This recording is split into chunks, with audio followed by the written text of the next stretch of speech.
চুপ করে আছে। সিনেমা দেখেনি এটা হতে পারে? আমিও তো দেখেছি। ভাইজান আপনি হুজুর হয়ে সিনেমা দেখেছেন? আমি এক্ষুনি বলে দিচ্ছি, একটা সিনেমার নাম নোট করে নাও, দ্য মেসেজ। এক্ষুনি ইউটিউবে সার্চ করো দ্য মেসেজ, যেটা পাকিস্তান থেকে উর্দু ভার্সন বার করছে আর রিসালা।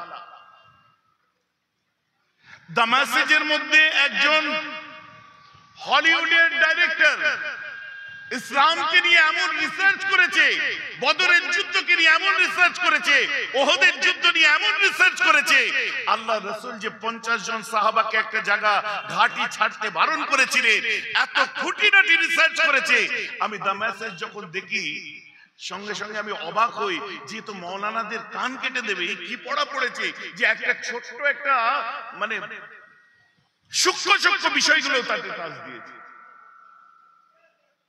না না, আমি তোমায় ওই ঢং ঢং ওই সব জিনিস দেখতে বলছি না। সিনেমাটিক বা বর্তমান সিনেমা বলতে কথা আমার বোঝা যাচ্ছে তো নাকি? যেমন দ্য 10 কমান্ডমেন্টস বার হয়েছিল, মুসা আলাইহিস সালামের ঘটনা, যেমন আল্লাহু আকবার বার হয়েছিল। এখন বাচ্চারা মোবাইলে বাড়িতে বসে সিনেমা দেখে, প্রত্যেকের বাড়িতে কার্টুন দেখে। তো বাধ্য হয়ে মায়েরা কি করছে, ওইসব কার্টুন না দেখে ইসলামিক কার্টুন দেখাচ্ছে। বার হয়েছে কি হয়নি? আমি সেই দৃষ্টিভঙ্গিতে বলছি, আমার কথাটাকে বোঝার চেষ্টা করুন। তো এরা সত্যি আল্লাহ রাসূলের লাইফের উপর রিসার্চ করেছে। মিস্টার বাসওয়াকার রিসার্চ আরম্ভ করে দিল। রিসার্চ করতে করতে বলছে, prophet Muhammad is the elected person, but he is the author of a book that is Quran. ইসলামের নবী পড়াশোনা জানতো না ঠিকই, তবে তিনি একটা মহান গ্রন্থের প্রণেতা, যেটার নাম হলো কোরআন। জোরে বলেন না সুবহানাল্লাহ। আর কোন কোরআন? ওরই ভাই আরেকজন স্যার লিখছে, that is exceptional testimony, no author work with us divine the 13th century with us poetics, যার মধ্যে লিখছে যে কোরআন এমন একটা গ্রন্থ যে গ্রন্থের মধ্যে দীর্ঘ 1300 বছরে কেউ কলম চালাতে পারেনি। সুবহানাল্লাহ বলেন। এত বড় নির্ভুল গ্রন্থটা ওই যদি কেউ লেখাপড়া না জানেন, এই নির্ভুল গ্রন্থের প্রণেতা তিনি কি করে হয়? আসলে হযরত মুহাম্মদ সাল্লাল্লাহু আলাইহি ওয়াসাল্লাম পড়াশোনা জানতেন না, ভাষাটা কিন্তু আবিষ্কার করেছে প্রথম। এই ভাষা সমস্যা তৈরি করেছে অর্থে। অর্থটা কি? ইলিটারেট। কিসের অর্থ করছে? উম্মির অর্থ ইলিটারেট করছে। প্রবলেমটা কোথায়? যে কি নিরক্ষর। এইসব ভাষাগুলো বড় ফিতনা তৈরি করেছে বর্তমান সমাজে। আসলে এই ভাষা কোন মাওলানা, কোন হুজুরের মুখ দিয়ে বার হওয়া দুঃখজনক, কারণ এই ভাষাটা বলেছিল একজন ইহুদি, যার নাম হলো স্মিথ আর বাসওয়াক, যাকে প্রফেসর বাসওয়াক স্মিথ বলে। এই যে আমার কথা বুঝতে পারছেন? এখন যদি এই ভাষা কোনো মাওলানার মুখ দিয়ে, হুজুরের মুখ দিয়ে, মুফতির মুখ দিয়ে বার হয়, সেটা সমাজের মধ্যে সুখবর আনবে না আমাদের কষ্টের ব্যাপার? এই নিরক্ষর কথাটার মধ্যে আদব আছে না বেয়াদবি আছে? ইলিটারেট কথাটার মধ্যে আদব আছে না বেয়াদবি আছে? গোস্তাখি আছে এর মধ্যে। শুনুন, এখন সরাসরি আমি তাদেরকে বলি যে আল্লাহর রাসূল লিখতেও জানতেন না, পড়তেও জানতেন না। এই কথাটা আজকের পর থেকে বলা ভুলে যান। কারণ আমার আল্লাহ বলছে যে আমার রাসূলকে আমি জমিন আসমানের উত্তম ইলম দান করেছি। জোরে বলুন সুবহানাল্লাহ। যাকে জমিন আসমানের উত্তম ইলম দান করেছি, তার ইলমের মধ্যে লেখা নেই, এটা আপনি ভাবলেন কি করে? তার উত্তর দিন। কথা বুঝতে পারছেন? জমিন আসমানের মধ্যে যাকে সর্বোচ্চ ইলম দান করেছে, সে যে লিখতে পারত না, আপনি এটা বুঝুন। আল্লাহ রাসূল এক সময় বুখারী শরীফ খুলুন, পেয়ে যাবেন। দিন দুনিয়ার বাদশা এক সময় বলছেন, আন্নান নবী আলাইহিস সালাতু ওয়াস সালাম قال لا تكتبوا عني حديثا, এই দুনিয়ার এই আমার সাহাবারা শুনে রেখে দাও, তোমরা খবরদার, আমি মুহাম্মদ তোমাদের বারণ করছি, তোমরা খবরদার কোনো হাদিস লিখবে না। তোমরা কেউ হাদিস লিখবে না। কেন বারণ করলেন? নিশ্চয়ই ওই সাহাবা হাদিস লিখতে জানতেন, তার জন্যই বলছেন তোমরা হাদিস লিখবে না। কথাটা আমার বুঝতে পারছেন কি পাচ্ছেন না? আমার রাসূলকে আমার আল্লাহ তাআলা যাতে কুফফাররা আমার নবীর উপরে দাগ লাগাতে না পারে, আজ বুঝে নিন, যাতে বলতে না পারে মুহাম্মদ পড়াশোনা জানতো, তাই তাওরাত এবং ইঞ্জিল পড়েছে আর লিখতে জানতো, ওই তওরাত ইঞ্জিলের নকল করে কোরআন লিখেছে। তাই আমার আল্লাহ কি বললেন, হাবিব আপাতত আমি তোমার মধ্যে এই জায়গাটা অফ রাখলাম। জোরে বলেন না সুবহানাল্লাহ। আপাতত অফ রাখলাম, তুমি কিন্তু যখন বলবে, কারণ আমার রাসূল কি বলছেন, আমার আল্লাহ কি বলছেন, ওমা ইয়ানতাকু আনিল হাওয়া ইন হুয়া ইল্লা ওয়াহয়ু ইউহা। আমার রাসূল নিজের ইচ্ছায় কথা বলেন না, আমার আল্লাহ যেটা বলায় আমার নবী সেটাই বলেন। তো আমার আল্লাহ তাকে দিয়ে বলিয়েছিলেন যে তুমি বলে দাও এটা আমি পারবো না, এটা আমি পারি না। কথাটা আমার বোঝা যাচ্ছে?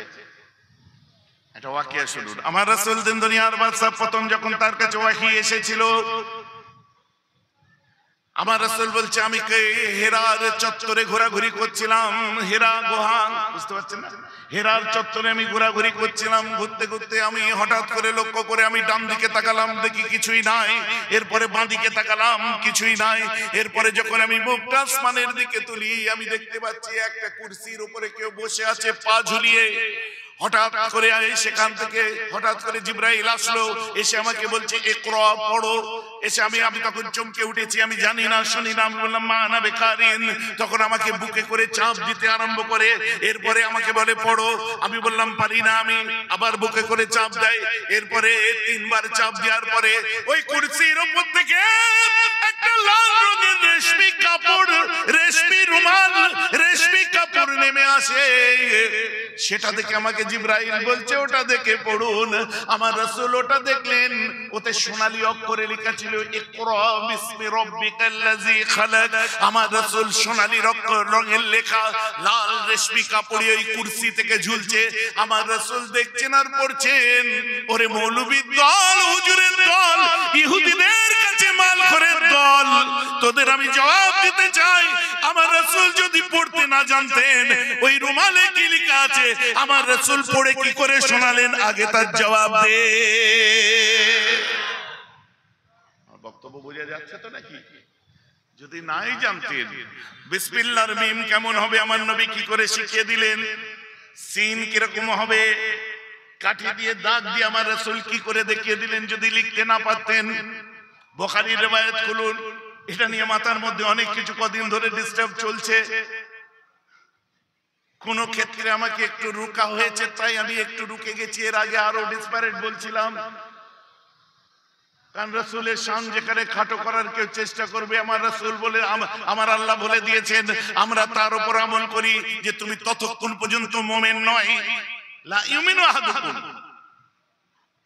হাত্তা কুনা আহাব্বা ইলাইহি বিওয়ালিদিহি ওয়া ওয়ালাদিহি ওয়ান নাসি আজমাইন। ততক্ষণ তুমি প্রকৃত মুমিন নয় যতক্ষণ নিজের বাপ, ছেলে, সন্তান, সন্ততি, পাড়া, প্রতিবেশী সবার থেকে বেশি না রাসূলকে ভালোবাসছো, ততক্ষণ তুমি মুমিন হতে পারো না। এই দিকে লক্ষ্য করে আমি আমার ঈমানি কর্তব্য মনে করি এগুলোর বিরোধিতা করা। এখানে আমি কাউকে চিনি না।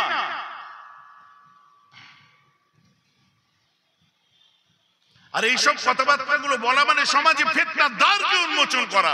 আজকে ওয়াহাবিদেরকে পর্যন্ত আহলে হাদিসদের বড় বড় আলেমদের জিজ্ঞাসা করুন, তারা পর্যন্ত বলবে রাসূলের ক্ষেত্রে আমি না হলেও 10 জনের বক্তব্য শুনেছি, তারা আমাদের সিলসিলা নয়,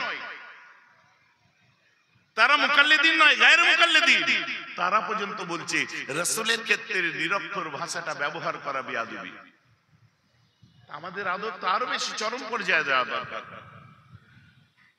সমাজের বুকে যুগে যুগে এমন ফিতনা, কখনো মাওলানাদের দ্বারা, কখনো হুজুরদের দ্বারা, কখনো আপনার ওই কি বলে ওই ঢং বিড়ি দ্বারা, কখনো আপনার ওই সমস্ত এদের দ্বারা, কথা বুঝতে পারছো? এই সমাজে ফিতনা চলে এসেছে। কিন্তু আমাদের উচিত কি? রাসূলের শান ছোট করা মানে ইসলামকে ছোট করা, রাসূলের শানকে হেয় প্রতিপন্ন করা মানে ইসলামকে নিয়ে হেয় প্রতিপন্ন করা। এর উপরে আমি বিস্তারিত বলতে আসিনি, খালি টাচ দিচ্ছি, বোঝাবার চেষ্টা করছি। ও আপনি যত বড়ই যেই হন না কেন, ঘরের মানুষ হন, আপনি যাই হন না কেন, ঘরের বাগানের ফল খান, স্বাদটা অন্যরকম। জন্ম নিয়েছেন অন্য ঘরে আর খেতে যাচ্ছেন পাশের বাগানে, ও পাশের বাগানে খেলে সে বৃষ্টার গন্ধ তো বার হবেই। ওই জন্য পড়াশোনাগুলো পড়ো, ইলম সব জায়গায় অর্জন করো। মুফতি আজমও বলতেন ইলম সব জায়গায় অর্জন করো, কিন্তু তুমি সেগুলোকে ভালো করে মিলিয়ে নাও। কারণ তোমরা ইমামওয়ালা, তোমরা ওলিয়া উলিয়া যোগ্য যোগ্য আলেমদের লেখা কিতাব আছে, তার সঙ্গে একটু মিলিয়ে নাও। আমার ভাইরা যেটা বলছিলাম, কিন্তু আমার রাসূল আসলে কি না, নাউজুবিল্লাহ নাউজুবিল্লাহ নাউজুবিল্লাহ, আমার রাসূলের যেদিন জন্ম হয়েছিল মুসলমান, আমার রাসূলের জন্মের পরে আব্দুল মুত্তালিব আমার রাসূলের দাদা কাবা শরীফের ভিতরে আছেন।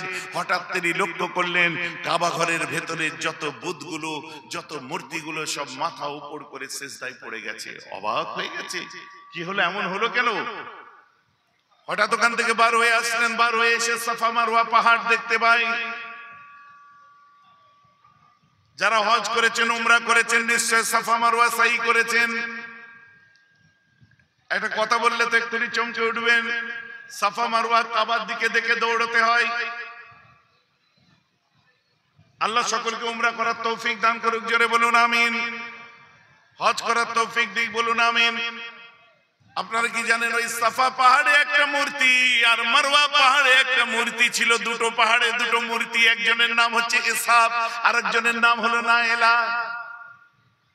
আর আগেকার দিনে এই দুটো মূর্তিকে দেখে সই করতে, একবার এই মূর্তির কাছে একবার ওই মূর্তির কাছে। চাচা 5 লাখ টাকা খরচা করে হজ করে এলে কি সর্বনাশ করেছো? হ্যাঁ, কি সর্বনাশ হলো বলে দেখবেন। আবার যেন কেউ বলে ফেললেন না, আগে জানলে তো সাই করতাম না, সে আবার অজীব ছেড়ে যেত, মহা মুশকিল। আসলে তা নয়। এই দুটো পাহাড়ে দুটো মূর্তি আসলো কোথা থেকে জানেন? একটা মূর্তি এসেছিল, দুটো মূর্তি কাবার চত্বরে একটা ছেলে আর একটা মেয়ে জিনা করে ফেলে। আল্লাহ তাদেরকে ওখানে মূর্তিতে পরিণত করে দেয়। ওই সময় একটা মূর্তি তুলে সাফা পাহাড়ে আর একটা মারওয়া পাহাড়ে বসিয়ে দেওয়া হয়। আসলে মক্কাওয়ালাদের তখন একটা মনোপলি বিজনেস ছিল, যে বাইরে থেকে যারা হজ করতে আসবে তারা নিজের ইহরাম পরতে পারবে না, নিজের পোশাক পরতে পারবে না। আমাদের কাছে চড়া দামে পোশাক পরে কাবা তওয়াফ করতে হবে। আর যাদের পয়সা নেই, ন্যাংটো হয়ে করো, উলঙ্গ হয়ে করো। তো উলঙ্গ হয়ে সব যারা তওয়াফ করছিল, ওদের মধ্যে থেকে একটা ছেলে আর একটা মেয়ে জিনা করে ফেলে কাবার চত্বরে। আল্লাহ দুটোকে মূর্তি করে দিয়েছিল, একটা মূর্তি তুলে দিয়ে দেওয়া হলো সাফা পাহাড়ে, একটা মারওয়া পাহাড়ে। ওই মূর্তি দেখে সব সহি করত। সাহাবা ইকরামরা, নবী আসার পরে সাহাবা ইকরামরা বললেন, এই রাসূল, ওখানে তো দুটো মূর্তি ছিল, এখন কি করে কি হবে? আমার রাসূল বলছেন, মূর্তি ছিল, এখন নেই, ওটা অপসারিত হয়েছে। যাও এখন হাজেরাকে অনুকরণ করো। আমরা মিল্লাতে ইব্রাহিম, হাজেরাকে অনুকরণ করো, তার মতো করে কাবা দেখতে দেখতে দৌড়াও, ওটা তোমার জন্য ওয়াজিব। জোরে বলুন না সুবহানাল্লাহ। ক্লিয়ার হয়ে গেল একটা বিষয়। তাহলে ওখানে এখন আর কোনো মূর্তি নেই। তো শুনুন যেটা বলছি, রাসূলের দাদু আব্দুল মুত্তালিব বার হয়ে আসলেন। আসার পরে লক্ষ্য করলেন সাফা মারওয়া পাহাড়টা থরথর করে কাঁপছে। আমদরিয়ায় জোয়ার এসেছে, পাশেই আপনার আরেকটা দরিয়া সোয়া দরিয়া ভাটা পড়ে গেছে। কবে? 8ই রবিউল আউয়াল কিংবা মতান্তরে 12ই রবিউল আউয়াল। দুটোই প্রসিদ্ধ বিশুদ্ধ মত। আমরা মিলাদুন নবী মানি, যে কোনো দিন হোক, ওটা আমাদের কাছে অসুবিধা কিছু নেই। ভাইজান আমার কথা বুঝছেন তো? এটা কি মিলাদ মানে রাসূলের শিশুকালে আসা। যে মিলাদ শুনতে বসেছেন, মিলাদুন নবী, নবীর শিশুকালে আসা। আমার মুসলমান, আমার রাসূল যেদিন পৃথিবীর বুকে জন্ম নিয়েছিলেন, কে শুনুন, চুটকো চটকা মৌলবি মাওলানা হুজুর কি বলছে, ওখানে কান দিয়ে লাভ নাই। আল্লাহ রাসূল যেদিন জন্ম নিয়েছিলেন, ওই সময় ইরানের একজন প্রধান, ইরানের যিনি প্রধান বিচারপতি ছিলেন, চিফ জাস্টিস, উনি স্বপ্ন দেখেছিলেন কি, যে আরব থেকে উট বোঝাই করে আরবের মানুষেরা দজলা নদী পার করে ইরানে ঢুকে পড়ছে। এটা কি, এর বাস্তবতাও পাওয়া যায় পরবর্তীতে। ওমর ফারুকের জমানায় ইরান মুসলমানদের দখলে চলে আসে। কিন্তু নবী যখন দুনিয়ায় এসেছে, ইরানে অগ্নি পূজারীরা ছিল। 3164 বছর ধরে ইরানের অগ্নি শিখা জ্বলতো। পরস্পর আসতো, পুজো দিত, জ্বলতো, দিত, জ্বলতো, তারা পুজো দিত, আরাধনা করতো, জ্বলতো। হঠাৎ করে ধপ করে একদিন ওই আলোটা বন্ধ হয়ে যায়, আগুনটা বন্ধ হয়ে যায়। অবাক হয়ে যায়, কি ব্যাপার? খোঁজ নিয়ে দেখা যায় আমার রাসূলের জন্মের দিনেতে ইরানের 3164 বছরের অগ্নিশিখা, যেটা অগ্নি পূজারীদের জন্য জ্বলতো, ওটাই একদিন ধপ করে বন্ধ হয়ে যায়। এছাড়া শুধু তাই নয়, কাইসারে রোম নাম শুনেছেন? রোম সম্রাট, রোম সম্রাটের বিখ্যাত কি ছিল? অট্টালিকা। রোম সম্রাট এক সময় দেখলো তার অট্টালিকার 14টা পাথর ভেঙে পড়ে যাচ্ছে, 14টা পাথর ভেঙে পড়ে যাচ্ছে। সে চিন্তায় পড়ে গেল, আর্থকোয়েক হলো, ট্রিমার, কেন পাথর ভেঙে পড়ে যাচ্ছে? মহা মুশকিল। পরবর্তীতে খবর পাচ্ছে ওই দিনে রাসূলের মিলাদ যে রাত্রি হয়, সেই রাত্রে রোম সম্রাটের বালাখানার পাথর ভেঙে পড়ে যায়। ওটা মক্কার মধ্যে নয়, মদিনার মধ্যে নয়, আরব থেকে উত্তরে হচ্ছে সিরিয়া, যেটাকে শাম বলে, সিরিয়া থেকে উত্তরে হচ্ছে তুরস্ক, তুরস্কর পরে একটা সাগর আছে ইজিয়ান সাগর, মর্ব সাগর, তার মধ্যে আছে বাষ্পরাস প্রণালী, তারপরেই হচ্ছে রোমের আপনার পূর্ব ভাগ, যেটাকে বাইজেন্টাইন বলা হয়।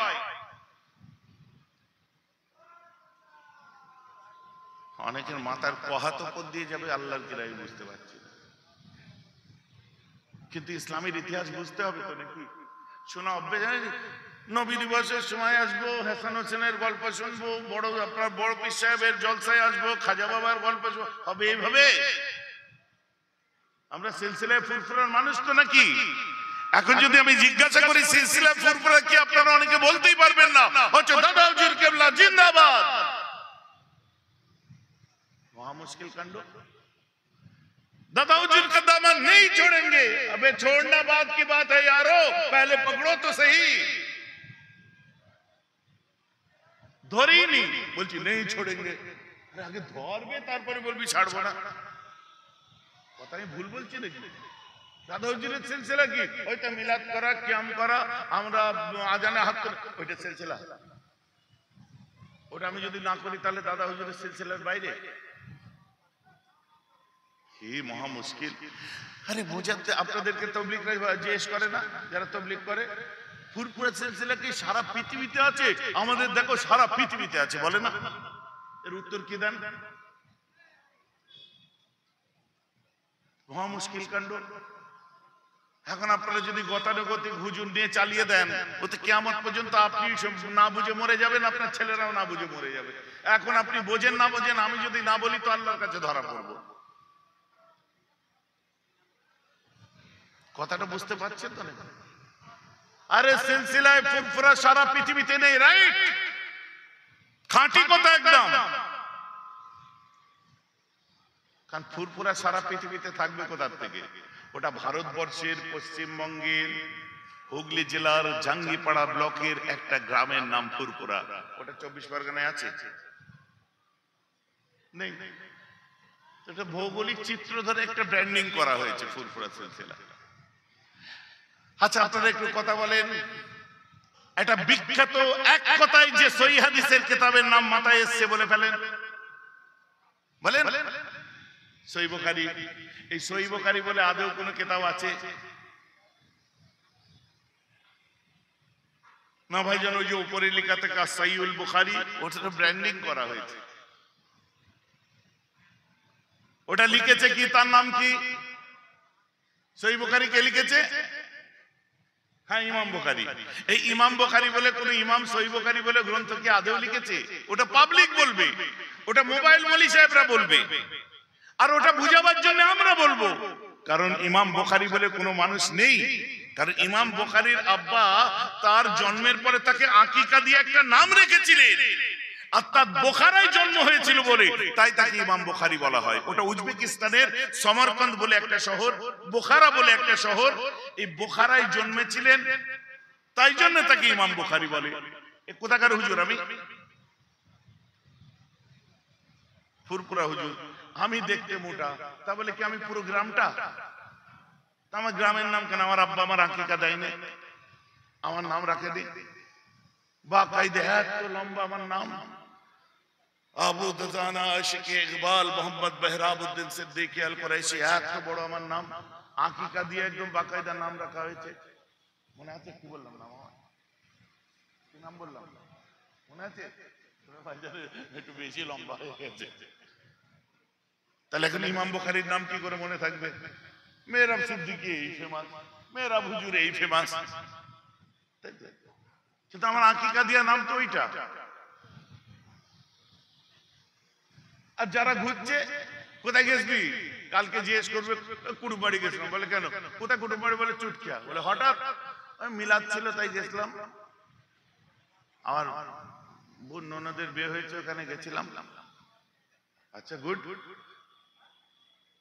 হুজুর কোথা থেকে এসেছিল, বলে ওই ফুরফুরার হুজুর এসেছিল, ফুরফুরা হুজুর এসেছিল। কি নাম, নাম বলতে পারছি না, ফুরফুরা পীর সাহেব এসেছিল এতটুকু জানি।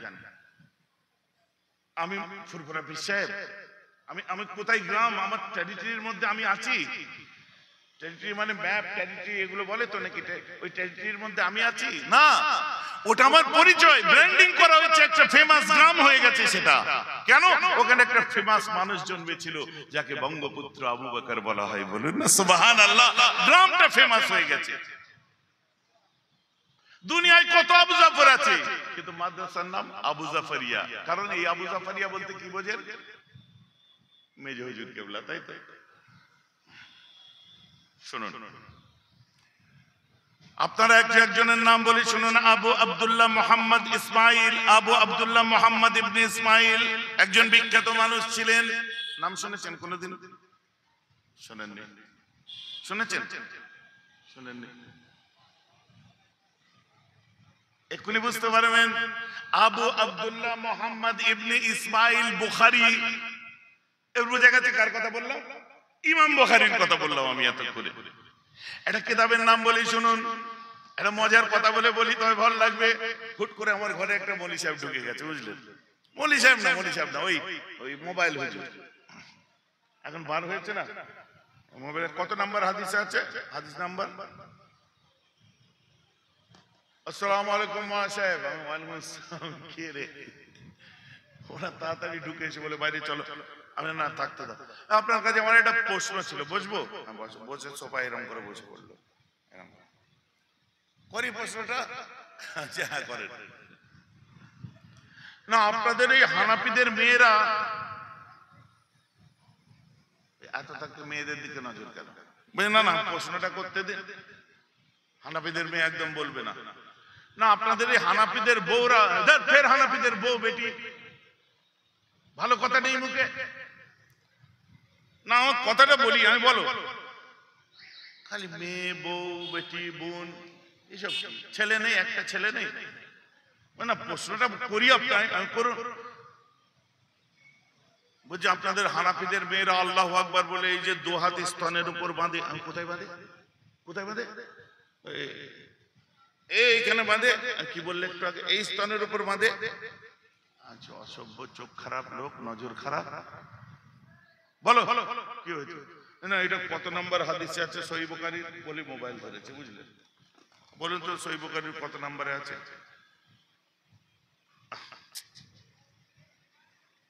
কি হলো? ব্যাটারির চার্জটা শেষ। হুজুর মরে গেছে, হুজুর মরে গেল। ফোনে যতক্ষণ চার্জ আছে ততক্ষণ তোমার হুজুর বেঁচে আছে, চার্জ শেষ, হুজুর মরে গেছে। আমাদের সিস্টেম নয়। আপনাদের কি সিস্টেম?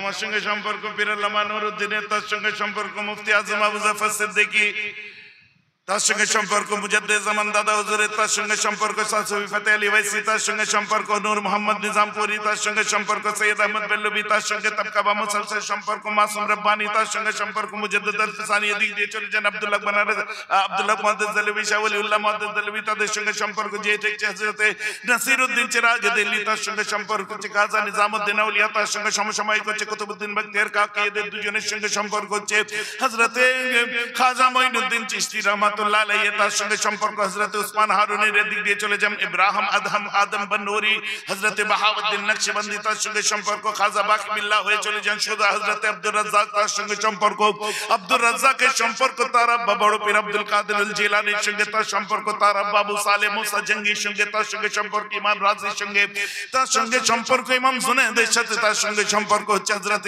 ইমাম জাফর সাদিকের সঙ্গে তার সঙ্গে সম্পর্ক, ইমাম মুসা কাযিমের সঙ্গে তার সঙ্গে সম্পর্ক, হযরত ইমাম বাকেরের সঙ্গে তার সঙ্গে সম্পর্ক, ইমাম জাইনুল আবেদিনের সঙ্গে জাইনুল আবেদিনের সম্পর্ক, হযরত ইমাম হুসাইনের সাথে ইমাম হুসাইনের সম্পর্ক, হযরত আলীর সাথে আলীর নিসবত খেলাফতের দিক থেকে, হযরত উসমানের সাথে উসমানের নিসবত, ওমর ফারুকের সাথে ওমর ফারুকের নিসবত আবু বকরের সাথে, আর আবু বকরের নিসবত আমার রাসূলের সাথে, আর রাসূলের নিসবত আমার আল্লাহর সাথে।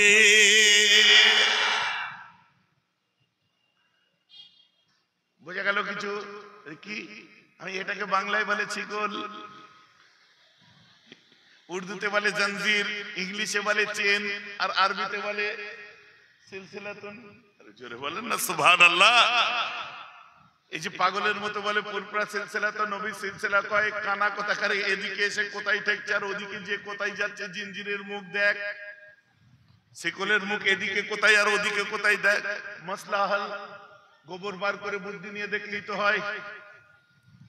ভাইজান সিলসিলা বোঝা যাচ্ছে তো এবার? কি মহা মুশকিল কাণ্ড বলেন তো। এমন মুসলমান খেয়াল করে শুনে রেখে দিন, যখন আমাকে বলছে আপনাদের তোমার হুজুর মরে গেছে, বলে হ্যাঁ কেন ব্যাটারি শেষ, হুজুর মোবাইলের চার্জ শেষ, হুজুর ডেড, হুজুর ডেড। আমি যে একটা কিতাব থেকে বলবো, বলে কি আল জামিউল মুসনাদুস সাইয়ুল মুক্তাসার মিন উমুরিন নবী সাল্লাল্লাহু তাআলা আলাইহি ওয়াসাল্লাম মিন সুনানিহি ওয়া আইয়ামিহি, এই কিতাবটা থেকে বলি। এখানে সহিহ বুখারী তো মোতাবার ওতে নেই ভাই। এই কিতাবটার নাম শুনেছেন এর আগে? মাথা নাড়ছেন না? সুবহানাল্লাহ। এই দেখুন হুজুররা কি বলছে, হুজুররা বলছে এটা বুখারী শরীফের অরিজিনাল নাম। সকলে জোরে বলেন না সুবহানাল্লাহ। তাহলে বুখারী বলে কোন কিতাব নাই, ব্র্যান্ডিং মোলাটের উপরে জেলদের উপরে লেখা আছে আর সহিহুল বুখারী। এক কথায় উজবেকিস্তানের যত বড় বড় শহর আছে সব শহরে কেউ না কেউ হাস্তি জন্মেছে। যেমন সামারকান্দ একটা শহর, বোখারা একটা শহর। এই বোখারা শহরে জন্মেছিলেন হযরত ইসমাইল, যে ইসমাইল সম্পর্কে অল্প বয়সে ইন্তেকাল করেছিলেন, যিনি হযরতে আব্দুল্লাহ ইবনে মুবারকের সঙ্গে দুবার হাত মিলিয়েছিলেন। এবং তিনি বলছেন আমার ইনকামের মধ্যে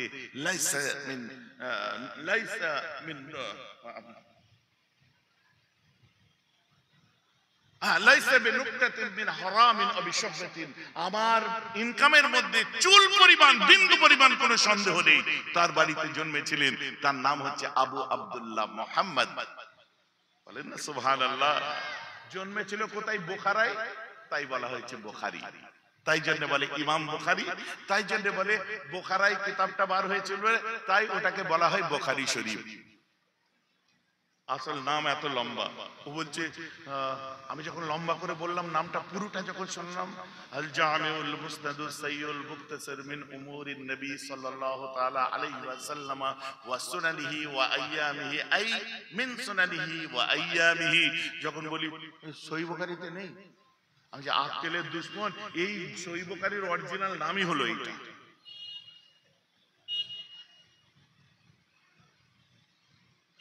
সহিহ বুখারীর অরিজিনাল নামই হলো এইটা। বলছো মানে আমি তো একটা কথার উত্তর দিই, আমাদের হানাফিদের বউ বেটিদের এত জায়গা থাকতে তোর ওখানে চোখ গেল কেন? আগে তার উত্তর দে। কোথায়? আমি ওই যেখানে হাত বাঁধে ওইখানে তোর চোখ গেল কেন? চোখ খারাপ লোক, নজর খারাপ লোক, মেয়েদের সতরের দিকে চোখ যাই তোর, অসভ্য। আমার বউটাও তো বাঁধে, আমি তো নিজেরটা সামলাকে জানা, আমাদের বলে নিয়ে পড়েছিস কেন? নিজেরটা সামলাতে পারিস নি? আগে নিজেরটা সামলে আয়, বলো ওখানে হাত বেঁধো না, অন্য জায়গায় বাঁধো, শরীর দেখা যায় যাক। মেয়েদের পর্দা মেয়েদের কাছে, ছেলেদের পর্দা ছেলেদের কাছে। আর একটা আলহামদুলিল্লাহ একটা মা বা বোন ফিলিং চেঞ্জ করবেন না, সে যদি আপনার হাত আমাদের মতো করে বাঁধে, যদি বোরকা পরিহিত অবস্থায়, তার তো শরীর ফুটে উঠবে। তখন আমার মাকে আমায় দেখতে ভালো লাগবে, তখন আমার বোনকে আমাকে দেখতে ভালো লাগবে না। তাই কি বলছি, যতটা সম্ভব, যতটা সম্ভব। কারণ হাত কোথায় বাঁধবে এ সম্পর্কে কোন সহি হাদিস নেই। একটাই মাত্র সহি হাদিস পাবে, সেটা হলো তাহতা সুররা, নাভির নিচে। এছাড়া একটাও সহি হাদিস দেখাতে পারবেন না। তহাবি শরীফ খুলুন, মুসান্নিফ আবি শাইবার মধ্যে, আব্দুর রাজ্জাকের মধ্যেও এসেছে। ভাই যে আমার কথা বুঝতে পারছেন? যারা ইমাম মালিকের ফলোয়ার, ইমাম মালিক কে ছিলেন? ইমাম আজম আবু হানিফা রাহমাতুল্লাহ আলাইহির ছাত্র, খাস ছাত্রদের মধ্যে একজন। যারা ইমাম মালিকের ফলোয়ার তারা আল্লাহু আকবার হাতই বাঁধে না। তখন কি হবে? হাতের মক্কা শরীফে যে দেখে আসেন অনেকে হাত বাঁধছেন, নামাজ চাচা নামাজ বাদ দিয়ে তার ওইদিকে দেখছে, তার গুঁতো মারছে। নামাজ পড়তে পড়তে কাবার সামনে নামাজটা যাবে, হয়ে গেছে বাঁধ, আবার আরে ও মালিক কেউ বাঁধবে না, ওর বাঁধা সিস্টেম নয় না। বোকা সহিহ মুসলিমের নম্বর হাদিসের মধ্যে 389 নম্বর আন্তর্জাতিক নম্বরে আল্লাহ রাসূল বলছে, তোমরা যখন নামাজের মধ্যে দাঁড়াবে তখন তোমরা তোমাদের দুই হাতকে ইলা মানকাবায়, কাঁধ বরাবর নিয়ে যাও। তাই তারা কি করে? এই পন্থা নিয়ে যায় বলে আপনাদের বুঝিয়ে দিল। ওকে সঙ্গে সঙ্গে আমার সামনে বললে বলতাম, ওই হাদিসের 390 নম্বরে দেখো আল্লাহ রাসূল বলছে, তুমি যখন নামাজের তাহরিমা বাঁধবে ওই সময় তোমার হাতগুলোকে কান বরাবর নিয়ে যাও, আর কিবলার দিকে একটুখানি হাত, একটু কিবলার দিকে ফারাগত করো, ওর মধ্যেই পাবেন। তারপরে 391 নম্বরে আপনি চলে যান, সেখানে কি পাবেন? রাসূল বলছে আঙ্গুলগুলোকে ফারাগত করে দাও। ঠিক আছে। তারপরে তহাবি শরীফের মধ্যে দেখুন, তার মধ্যে পেয়ে যাবেন কি আল্লাহ রাসূল বলছেন, তুমি তোমার দুটো বড় আঙ্গুলকে, ইবহামাইন, দুটো বড় আঙ্গুলকে ইলা শাহমাতিল উজনাইন, কানের লতি বরাবর নিয়ে যাও। এখন আমাদের ইমাম আজম আবু হানিফা বললেন, তুমি যখন নামাজে দাঁড়াবে তখন তোমার দুই বুড়ো আঙ্গুলকে কানের লতি বরাবর নিয়ে যাবে। এখন আল্লাহ রাসূল বলছে যে কাঁধ বরাবর নিয়ে যাও, ইমাম আজম আবু হানিফা বলছে কানের লতি বরাবর নিয়ে যাও। কারটা মানবো? এমনি দিমাগ ধুয়ে যাবে, বলবে আল্লাহ নবীরটা মানবো। তখন তার বলবে না 390 নম্বরে এই আছে, তখন বলবে না 391 এই আছে। আমি পরিষ্কার কথা, ইমাম আজম বলেছে কি আল্লাহ রাসূলেরটা মানবো, তবে যেভাবে আমার ইমাম মানতে বলেছে সেইভাবে মানবো। কারণ কিয়ামতের দিনে আল্লাহ আমাদের ডাক দেবেন ইমামের নাম ধরে। জোরে বলুন না সুবহানাল্লাহ। তাহলে আমি কিভাবে দাঁড়াবো? ইমাম বলেছে তোমার দুটো বড় আঙুলকে কানের লতি বরাবর নিয়ে যাও। যখন লতি বরাবর নিয়ে গেলাম, ওই দেখুন 389 নম্বর হাদিসে আমল হয়ে গেল, হাত কাঁধ বরাবর অটোমেটিক এসে গেল। ঠিক আছে। আমার নবী বলছে তুমি আঙ্গুল ফাঁক করো, করে দিলাম 390 নাম্বার। আমার নবী বলছেন 91 নম্বরে কি, যে তুমি কানটা, হাতটা কান বরাবর নিয়ে যাও। এই দেখুন, এই যখন কানে বড় আঙ্গুল কানের লতি বরাবর নিয়ে গেছি, অটোমেটিক হাত কান বরাবর চলে গেছে। জোরে বলুন না সুবহানাল্লাহ। আর তহাবি শরীফের মধ্যে লিখছে তোমার বড় আঙ্গুলকে কানে টাচ করো, তুমি একটা মেনে একটা সওয়াব পাচ্ছ। আর ইমাম যেটা বলেছে ওইটা আমি যদি মানি, 389 নম্বরের সওয়াব পেলাম, কাঁধ পর্যন্ত হাত। 390 নম্বরে পেলাম, 391 নম্বর প্লাস তাহরিমা। তুমি এক তাহরিমায় একটা সওয়াব পাবে, কারণ নিজে পড়ে আমল করছো, আর আমি ইমামের কথা শুনে আমল করছি। তাই আমরা একটা তাহরিমা বেদে 4টে হাদিসের সওয়াব পাবো। জোরে বলুন সুবহানাল্লাহ। That's why we are following the ফিকহে হানাফি। কথাটা বুঝতে পারছেন তো? এই জন্য ফিকহে হানাফি। ইমাম আজম আবু হানিফা আমাদেরকে আলাদা আলাদা নয়, লস্যি তৈরি করে দিয়েছে, খালি খা। লস্যি খেয়েছেন? লস্যি খান না গরমের সময়? কানাডা থেকে, ইউএসএ থেকে, আমেরিকা থেকে ফরেনার এসছে, লেডি এসছে, মেম সাহেব এসছে, সাহেব এসছে, ঘুরতে ঘুরতে দেখছে লস্যি তৈরি হচ্ছে। Man, what is that? This is lassi. Lassi? Yes, lassi. What lassi? ওর যে করছে ও क्या जाने दिस इज योगा ठीक है এইগুলো বলতে পারবে কি? বল লাসি পায়ো समझा यार का होल বা লাসি বা দই খट्टा দই বল না, ও বুঝতে পারবে? খट्टा দই বুঝতে পারবে?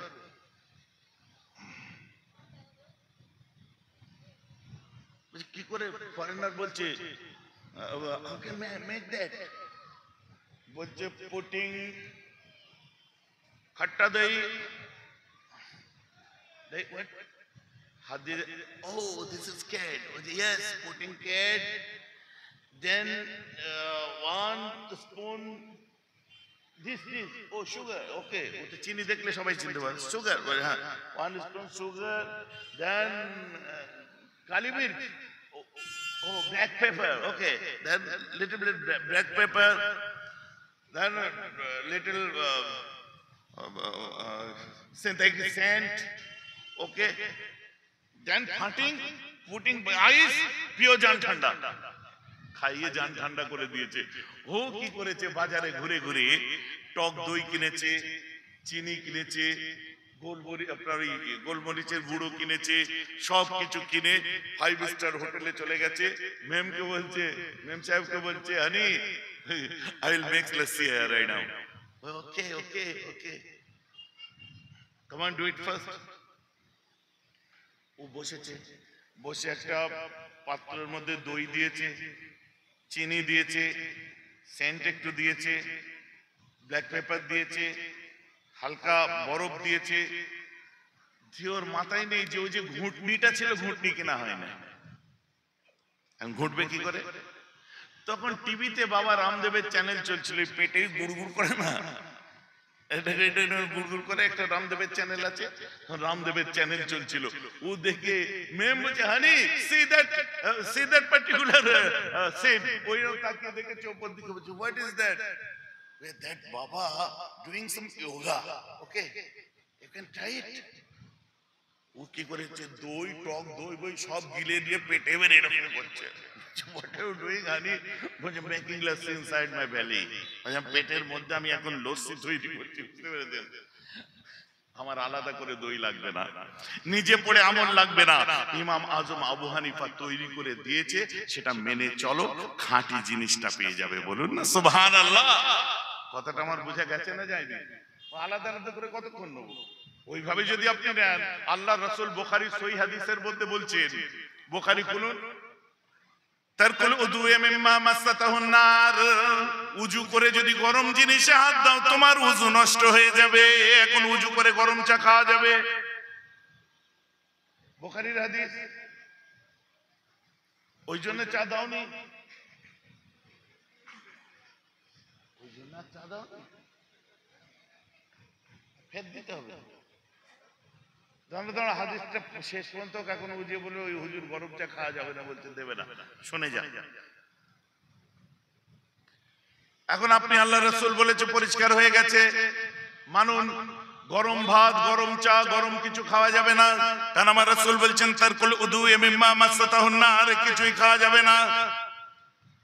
ওই হাদিসটাও সহিহ, কিন্তু মুহাদ্দিসিনরা নকদ করতে আরম্ভ করলেন অনেক পরে। আমার রাসূল বললেন ওয়া আখিরুল আমরাইন তারকুল উযু মিম্মা মাসাতাহুন নার, আল্লাহ রাসূল শেষে একটা হুকুম দিলেন, এখন গরম জিনিস খাও তোমার উযু নষ্ট হবে না। তো একদল দুটোই সহিহ হাদিসের নিরিখে, দুটোই সহিহ হাদিস। একদল খাবে না যেহেতু নবী বারণ করেছে, একদল খাবে কারণ নবী হুকুম দিয়েছে। এখানে হচ্ছে হাদিসের উসুল বলছে কি, যে একই বিষয়ের উপরে শেষ হুকুম যেটা আসে ওটাই এস্টাবলিশড হবে, আর প্রথম হুকুম যেটা ওটা মনসুখ হয়ে যাবে, রহিত হবে। তাই হাদিস বুঝতে গেলে নাসিখ মনসুখের জ্ঞান রাখতে হবে। ভাই যে আমার কথা বুঝতে পারছেন তো? তাহলে প্রথমটা রহিত হলো। তো হাদিসের ক্ষেত্রে বহু হাদিস যেমন আছে, হাদিসের ক্ষেত্রে সেটা সহিহ, পর্যালোচনা করে দেখুন, কিন্তু সেটা মনসুখ হয়েছে, ওটা রহিত হয়েছে, কারণ পরবর্তীতে আরো অন্য হাদিস এসে গেছে।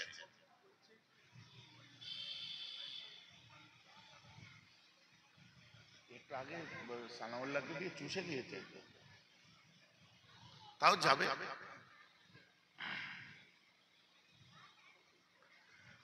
ভাই যে আমার কথা আপনারা বুঝতে পারছেন তো নাকি? এমনি ধরে চেপে বসিয়ে রেখে আমার জলসার এই হাল, কষ্ট করে বসিয়ে রেখেছি, আমার বলে রুমাল দিয়ে যাবে, যে কটা আর থাকবেই না।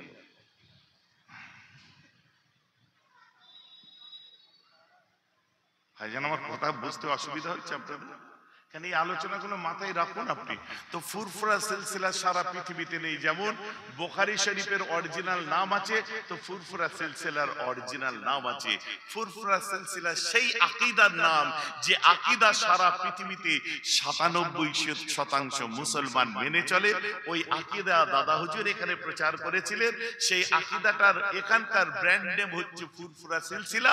আসল আকীদায়ে আশারি মাতুরিদি বসিয়াট আল্লামা তার কিতাবে লিখেছে, দাদুজান মেজ হুজুর লিখেছে। দেখে নিন আকীদা কত ভাবে আমরা আশারি মাতুরিদি। এখন আপনি দেখুন সারা পৃথিবীর মধ্যে সবথেকে বেশি যে আকীদার মানুষ ওটাই হলো আকীদায়ে আশারি মাতুরিদি। তুরস্কে 100% আশারি মাতুরিদি। নকশবন্দিয়ার মুজাদ্দিদিয়া তরিকার মানুষ, লেবানন দেখুন, আলামে ইসলামিয়া দেখুন, ইরাক দেখুন, যেখানেই যাবেন আশারি মাতুরিদির মানুষ পাবেন। ওই আকীদাটার পূর্ব ভারতে নাম হচ্ছে সিলসিলায়ে ফুরফুরা শরীফ। জোরে বলেন না সুবহানাল্লাহ। ক্লিয়ার হয়ে গেছে তো নাকি? এইবারে আপনি যাকে জিজ্ঞাসা করবেন একটাই কথা বলবে, ওটাই তো সারা পৃথিবীতে বেশি, তো তোমরা পক পক করছো কেন? এতদিন কেন গালাগাল দিলে? এতদিন কেন দোষ দিলে? আমাকে কদিন আগে একটা প্রশ্ন করেছে, বুঝলে? সে প্রশ্নটার মধ্যে লিখেছে মিলাদে যে দাঁড়িয়ে আপনারা কিয়াম করেন, মিলাদে যে দাঁড়িয়ে কিয়াম করেন, এ তো নবীর যুগে সাহাবার যুগে তো ছিল না। অতএব এই যে কিয়াম করেন, এই যে কিয়াম করাটা কোথায় পেলেন? এটা কি বিদআত নয়? আমি দেখলাম, দেখে আমি বললাম ঠিকই বলেছেন, আপনার কথা অনুযায়ী ঠিক, কিন্তু আমি ঘুরিয়ে এর উত্তর না দিয়ে, কারণ এর উত্তর বাপ দাদু থেকে সবাই দিয়ে এসছে, আমি কিছু প্রশ্ন রেখে গেলাম। সেই প্রশ্নগুলোর উত্তর পেলে আপনি নিজে নিজে কিয়ামের উত্তর পেয়ে যাবেন। যেমন 6 উসুলের তবলিগ জামাত কোরআনে নেই, হাদিসে নেই। নবী কোনো 6 উসুলের তবলিগ করেননি, এটা কোথায় পেলেন? আপনি যখন কিয়ামের সময় গ্যাঁট হয়ে বসে থাকেন, ওয়াজিব নয় ফরজ নয় সেই বাহানা দিয়ে এটা বিদআত বলে দেন, কিন্তু দেওবন্দিরা কোনোদিন বলেনি এটাকে, জানেন? আকাবিরে উলামায়ে দেওবন্দ যারা, থানভী সাহেব, গাঙ্গুই সাহেব থেকে হাজী ইমদাদুল্লাহ মুআজ্জির বাক্কি রহমাতুল্লাহি আলাইহি, যে সব হাস্তিরা ছিলেন, কেউ কোনোদিন বলেনি। এই উটকো চুটকো কিছুদিন এসে ওয়াহাবিদের সাথে মিলে, আহলে হাদিসদের সঙ্গে মিলে তাদের মতো করে কথা বলতো, এরাই বলতো। এখন বলে আমাদের এক হয়ে চলা দরকার, উলামারা বলছে, কিন্তু কিছু ডাবচোর এমন বার হয়েছে সব রণে ভঙ্গ দিচ্ছে। কত বুঝতে পারছেন? আর আমরা যে কিয়াম করি, আসলে শুনে নিন, আমরা যে কিয়াম করি এ ওয়াজিব ফরজ কিচ্ছু নয়, রাইট? তো এক্ষেত্রে যারা কিয়াম করে না তারা বাহানা দেয় কি, দাদা হুজুর তো ওসিয়তনামার মধ্যে বলেছে এটা ওয়াজিব নয়, ফরজ নয়, দাঁড়ালে সব, না দাঁড়ালে গুনাহ নেই, এটা আপনার মানে করা জরুরি নয়, দাদা হুজুর বলেছে। আরে এক্ষেত্রে আপনি দাদা হুজুরেরটা শুনলেন কেন? আপনি তো পরিচয় দিচ্ছেন আপনি দেওবন্দের, তো আপনি তাবলীগ করেন, আপনি শুনলে আশরাফ আলী থানভী সাহেব রাহমাতুল্লাহটা শুনুন, কারণ তিনি আত-তাবলীগের মধ্যে, আত-তাবলীগ কি থানভী সাহেবের মুসলসল বক্তব্য যার মধ্যে লেখা হতো, তার মধ্যে থানভী সাহেবকে প্রশ্ন করা হচ্ছে কি, হুজুর कई जगह देखा जाता है मिलाद में कोई खड़े होकर सलाम पढ़ते हैं तो कोई उसे मना भी करते हैं, आपका राय क्या है?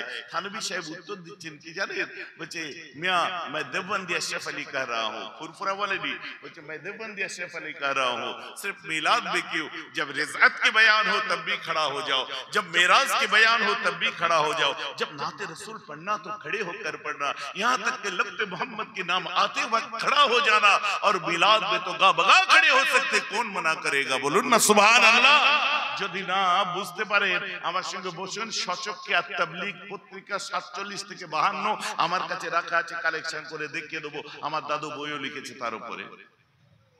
ভাই যে আমার কথা বুঝতে পারছেন?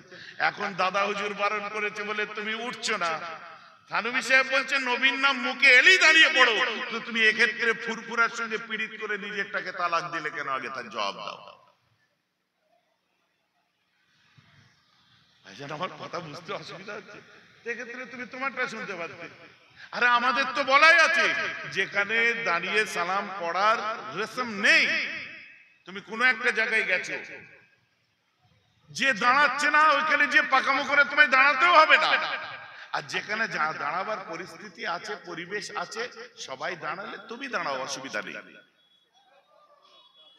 সেটাও একটা আদব। এর উপর তো তাশাদ্দুদ নেই আমাদের। দেওবন্দের বড় বড় আলেমকে ফোন করেছে, আমি তো রেকর্ডিং শুনে হাসছি, বুঝলেন। আমরা যে কথা বলি ঠিক ওই কথাটাই তারা বলেছে। বলেন না সুবহানাল্লাহ। অতএব এই সমস্ত ফিতনাবাজ ধোঁকাবাজদের থেকে আমাদের তো ঈমান গন্ডগোল হয়ে যাবে। কথা বুঝতে পেরেছেন? আপনি যদি দেওবন্দের হয়ে থাকেন, আকাবেরিনদেরকে আপনি দেখুন, বর্তমান উলামায়ে মুতাআখিরিন যারা বুজুর্গ তাদেরকে দেখুন, তাহলে তার ফিতনা তৈরি হয়নি। এই সূরা কমিটির রঙে না রঙে আপনি আলেমদের রঙে রঙে কথা বলুন, যেহেতু স্টেজে উঠে বক্তব্য দিচ্ছেন। কোন তাশাদ্দুদ নেই, ঝামেলা নেই। কত দেওবন্দি উলামা তারা দরবার শরীফে আসে, বসি, কথা বলি, আলোচনা হয়, কিতাবি আলোচনা দীর্ঘক্ষণ, পুরনো দিনের তাদের কথাগুলো তারা বলে, আমরা আমাদের গুলো যখন বলি। দেওবন্দের মুহতামিম সাহেব যিনি এসেছিলেন, কথা বুঝতে পারছেন না?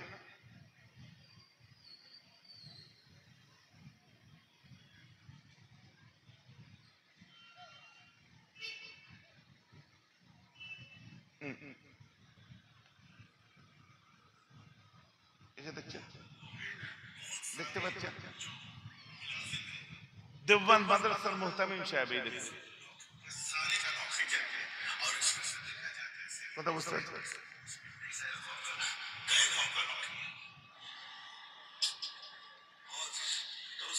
এই দেখুন,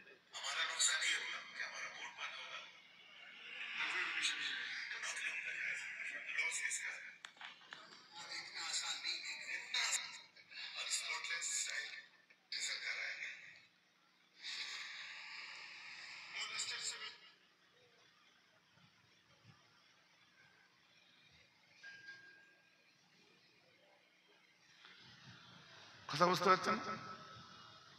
এদের মধ্যে খুলুসিয়াত দেখলে মাথা খারাপ হয়ে যাবে। কত মহব্বতের কথা। মদিনাতুল উলুম বিদাত, সেখানে বাকায়দা আমি যাওয়ার পর আমাকে দিয়ে বুখারী পড়ালেন। আর সকল নতুন স্টুডেন্ট যাদের কদিন পরে দার্সে বুখারী ছিল, বলে আপনি বড় বুজুর্গের বাড়ির ছেলে, আপনি একটু দার্স দিয়ে যান। এগুলো সব রেকর্ডেড। অতএব আপনি এদের নয়, আপনি আলেমদের মতো হন, যেহেতু স্টেজে উঠেছেন। আমার পরিচয়, আমি ফুরফুরা সিলসিলার মানুষ, আল্লাহ রাসূলকে মুজাদ্দিদে জামানের দ্বারা চিনেছি আমরা। ও পরিচয় চেঞ্জ করতে আমি চাই না। ইখলাস কাকে বলে, খুলুসিয়াত কাকে বলে, এ তো আমাদের তাসাউফের একটা মূল অধ্যায়ের মধ্যে পড়ে, দ্বন্দ্ব ঝামেলার মধ্যে তো পড়ে না। যাক, বলতে বলতে অনেক দূরে চলে এসেছি। মুজাদ্দিদে জামান রাহমাতুল্লাহ আলাইহি এর সম্পর্কে শুধু আমি এতটুকু বলে ক্ষান্ত হব না, বললে অনেক দূর পর্যন্ত এগিয়ে যাবে। মুজাদ্দিদে জামানের এই আশারি মাতুরিদি আকীদার তিনি প্রচার করেছিলেন, যেটা সারা পৃথিবীময়, तमाम দুনিয়াময়, যেটা যার কোনো তুলনা হয় না। ভাইরা আমার, কি বলে, ছোট ভাইরা জুনায়েদ, আব্বাস, তারপরে আমাদের কি বলে কাসেম, আমার ছোট ভাই কাসেম, সব বগদাদ থেকে ঘুরে চলে আসছে। বুঝতে পারছেন? হ্যাঁ, আপনার সাউদ, জুনায়েদ এসে আমাকে শোনাচ্ছে, ভাইরা আমাকে শোনাচ্ছে যে ভাইজান, ওখানে যদি এই সমস্ত জিনিস দেখে আমরা অবাক হয়ে গেছি। আমরা তো অনেক কিছু দাদা হুজুর কেবলা রহমাতুল্লাহ আলাইহি বারণ করেছে, যেগুলো করি না। কিন্তু আরব থেকে, এই যে ইসলামের এটা বলছিলাম না, আরব থেকে, আরবের পরেই উত্তরে হচ্ছে সিরিয়া, শাম, আর ইরাকটা শাম মুলকের মধ্যেই পড়ে। আরে বলেন সুবহানাল্লাহ। কিন্তু ইরাক নাম পুরনো। আল্লাহ রাসূল বলছেন, জানি জিবরাইল ফাআখবারানি আন ইবনি আল হুসাইন বা'দা বিন্নি বিআরদিল ইরাকি ইয়াকুলুহা কারবালা। পুরাতন নাম, ইরাক আজকের নাম নয়, কিন্তু শাম মুলকের মধ্যে পড়ে, ইহাতায় শামের মধ্যে পড়ে।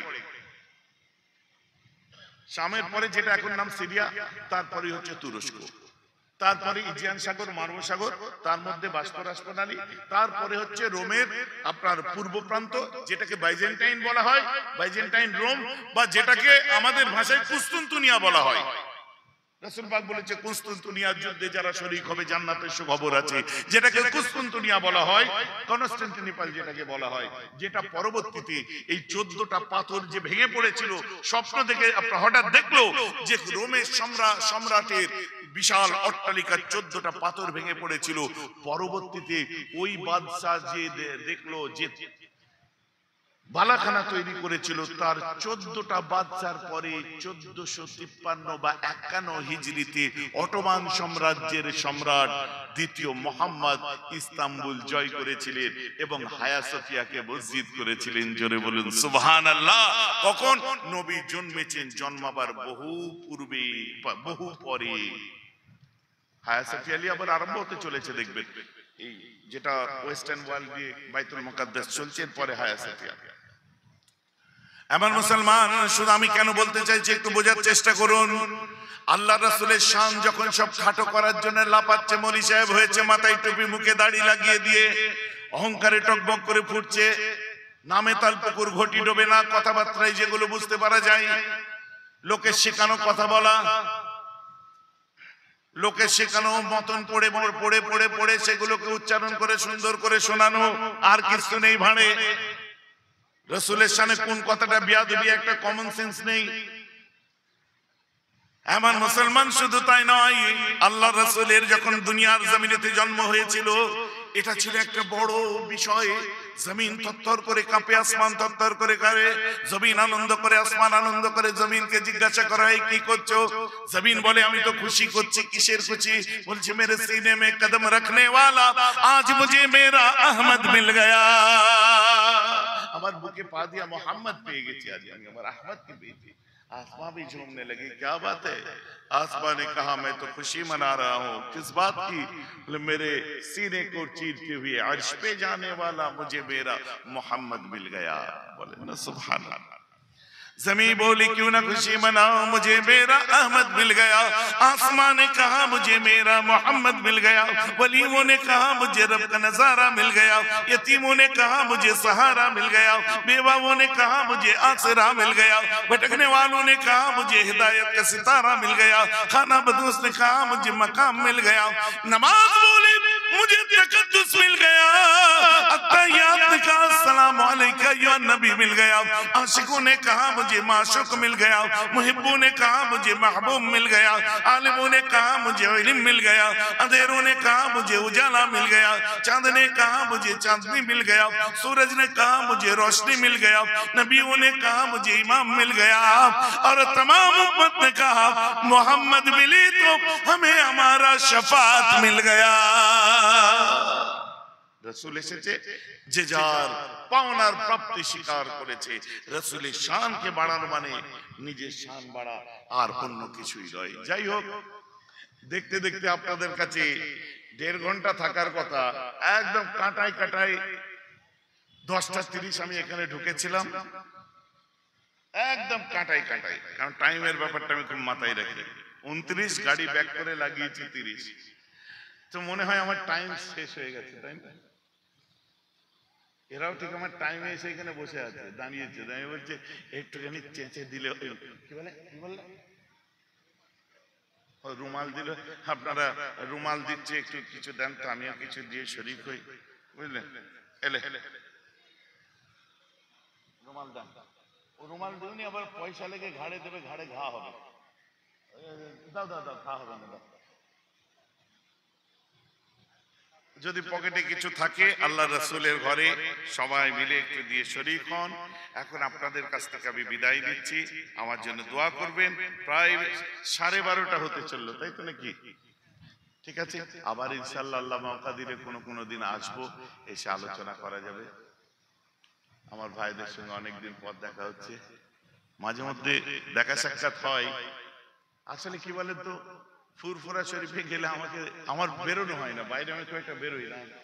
হ্যাঁ হ্যাঁ, এই যে কমপ্লেন করছে অন ক্যামেরা এতগুলো 1 2 3 4 5 6 7 8 9 10 11 12 13 14 15 16 17 18 19 20 21 22 23 24 25 26 27 28 29 30 31 32 33 34 35 36 37 38 39 40 41 42 43 44 45 46 47 48 49টা পিছনে একটা 50 পুরো হাফ সেঞ্চুরি 50টা ইউটিউবারের সামনে আই অ্যাপ্রিশিয়েট দ্যাট। হ্যাঁ, 2 ঘন্টা বসে চলে এসেছে। আমি এটাই বলতে চাচ্ছি, যখন যাবেন আমাকে একটা ফোন করে আপনারা যাবেন, কারণ আমি ওই যাকে টাইম দিই একটু কথা বলার সুবিধা হয়, তা নালে অসুবিধা হয় আমার জন্য। তো যাক, যখন যাবেন ফোন করে একটা টাইম নিয়ে যাবেন, তাতে যদি দেরি হয় হোক, হ্যাঁ মাশাআল্লাহ, তাতে দেরি হোক 1 সপ্তাহ পরে যাবেন সেও ভালো, কিন্তু টাইম নিয়ে যাবেন। কারণ জমিয়ত উলামায়ে বাংলা আসাম, দাদা হুজুর পীর কেবলার যে সংগঠন, এই সংগঠন এখানেও মাশাআল্লাহ বহু ছেলেরা সে সংগঠন করে। আরো উত্তর 24 পরগনার এটা একটা জোন পড়ছে, ইনশাআল্লাহ আরো ভালো ভালো ছেলেরা আসবে, উঠবে, করবে। কারণ সংগঠনের কাজ নিয়ে ব্যস্ত থাকতে হয়। প্রায় 86টা শাখা, ওই এক জায়গার মানুষ 14 জায়গায় দেখাতে হয় না। আলহামদুলিল্লাহ, যেখানে যাই সেখানের মানুষ, কি গো কথা ঠিক বলছি তো নাকি? যেখানে যাই সেখানের মানুষই তারা মানে কাজকর্ম করে, করুক আলহামদুলিল্লাহ। তো সেই নিয়ে আমায় ব্যস্ত থাকতে হয়। চাঁদা তোলা কোনো সিস্টেম নেই। আপনাদের এখানকার ছেলেদেরও জিজ্ঞাসা করুন, মেহরাব সিদ্দিকীর সংগঠনের চাঁদা সিস্টেম নেই একদম। লাগলে আমার ওখান থেকে নিয়ে এসো, দাদা হুজুরের সংগঠন করি, লাগলে আমার থেকে নিয়ে এসো। নিজের এলাকায় যারা সংগঠন করছো তাদের এলাকার যে সদস্য ব্যতীত অন্যর কাছে কোনোদিন কিছু তোমরা অ্যাপ্রোচ করতে পারবে না, কারণ এটা আমাদের সিস্টেম নয়। তোমরা সদস্যরা 100 সদস্য ফিস দিয়ে কাজ করলে সারা বছরে অনেক কাজ করতে পারবে, ঠিক আছে তো নাকি? আর তোমার যে সদস্য ফিজের 4 আনা পয়সা ফুরফুরাই যাবে না, যেখানকার টাকা সেখানে খরচা হবে। অনেক টাকা দিয়েছে মাশাআল্লাহ, যা আলহামদুলিল্লাহ, ঠিক আছে। আবার আমার হুজুর এসে গেছেন, ওয়াজ করবেন, ফের লাস্টে আবার চাচা হবে, বুঝলেন? ঠিক আছে, তৈরি থাকেন, এখন আমি বিদায় দিই একটু। হ্যাঁ হ্যাঁ, চা খাওয়ার জন্য এখন দিয়েছে, লাস্টে দেবেন। আর মাছের জন্য খিচুড়ি হয়েছে, আমার গাড়িতে একটু খিচুড়ি দিয়ে দাও, তাবারুক হিসাবে আমি খিচুড়ি দিয়ে যাব। ওইটা নিয়ে চলো, তাই নিয়ে চলো, একটুখানি গাড়িতে দিয়ে দাও। আমি মিলাদের তাবারুক নিয়ে যাব। কেন বললাম অন ক্যামেরা? আমি বললাম মিলাদের তাবারুক নিয়ে যাব। আর ওই মারদুদ গুলোকে বলে দিই, খবরদার এটাকে কোনো প্রসাদের সাথে তুলনা করবে না। যদি প্রসাদের সাথে তুলনা করো, তোমার দাদা হুজুরের মওতের পরে, জানাজার পরে বিরিয়ে দোয়া হয়েছিল এবং তারপর কিছু খাওয়ানো হয়েছিল, ওটা কি আমি পরবর্তী প্রশ্ন ছেড়ে যাব? কথাটা আমার বুঝতে পারছেন? চলুন এখন আমাদের